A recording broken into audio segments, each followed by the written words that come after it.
Mardi, le 3 mars, va apporter les dernières mises à jour sur le PIB de plusieurs pays du monde.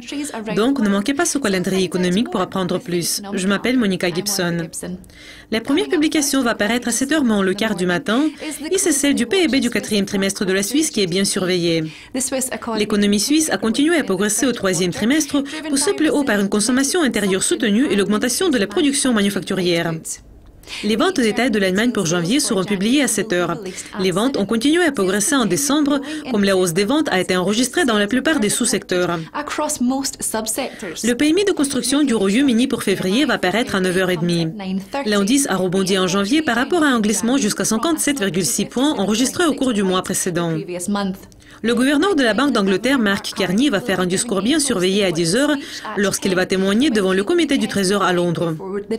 La publication suivante va paraître à 13h30 GMT et c'est celle du PIB du quatrième trimestre du Canada.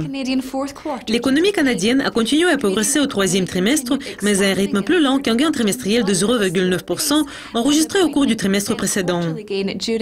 L'indice de performance du secteur des services de l'Australie pour février va suivre à 10h30 du soir.